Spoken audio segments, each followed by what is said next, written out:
Assalamualaikum warahmatullahi wabarakatuh. Perkenalkan, kami dari kelompok 6 yang beranggotakan, perkenalkan nama saya Oktaya Humayroh. Perkenalkan, nama saya Anggela. Perkenalkan, saya Suri Handayani. Saya Salsabila Anfinka.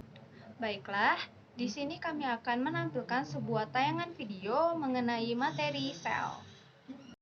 Tujuan: mahasiswa mampu menerapkan pemikiran logis, kritis, sistematis, inovatif dalam konteks peranan sel dalam kehidupan sehari-hari.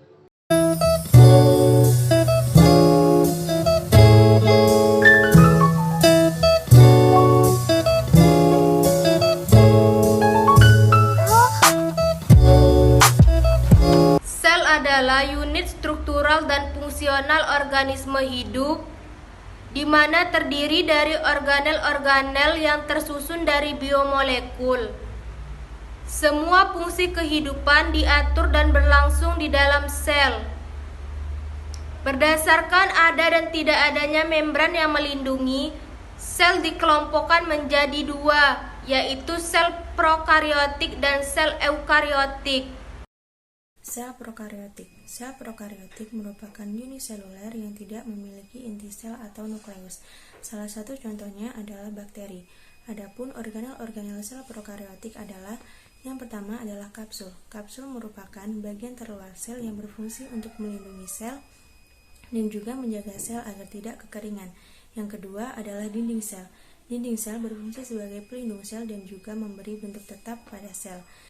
Yang ketiga adalah membran sel. Membran sel berfungsi sebagai pelindung sel terhadap lingkungan ekstraseluler dan juga mengatur lalu lintas zat. Yang keempat adalah sitoplasma. Sitoplasma merupakan cairan yang berada di dalam membran plasma yang berfungsi sebagai tempat metabolisme. Yang kelima adalah ribosom, di mana berfungsi sebagai sintetis protein. Yang keenam adalah nukleoid, di mana berfungsi sebagai tempat berkumpulnya DNA yang tersebar di sitoplasma. Ketujuh adalah plasmid, di mana berfungsi untuk menyisipkan DNA dari sumber lain dan untuk membentuk DNA rekombinan. Delapan adalah villi, merupakan rambut halus yang tumbuh di dinding sel, berfungsi untuk melekatkan jaringan hewan dan tumbuhan. Yang terakhir adalah flagella, yang tersusun atas protein flagellin dan berfungsi sebagai alat gerak sel. Sel eukariotik. Sel eukariotik merupakan sel yang memiliki inti sel.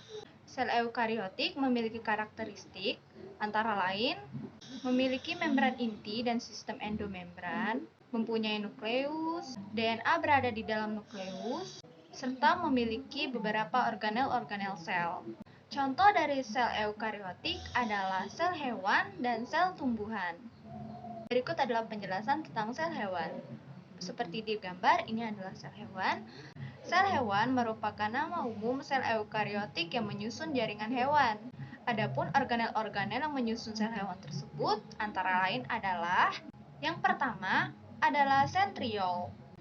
Sentriol hanya terdapat pada sel hewan yang berfungsi untuk membantu pembelahan sel. Yang kedua adalah lisosom. Lisosom juga hanya terdapat pada sel hewan, dikarenakan sel tumbuhan tidak mengalami sistem pencernaan. Yang ketiga adalah nukleus. Nukleus berfungsi sebagai pengatur semua aktivitas yang ada di dalam sel. Karena di dalam nukleus terdapat materi genetik DNA dan RNA yang berfungsi untuk mencetak protein.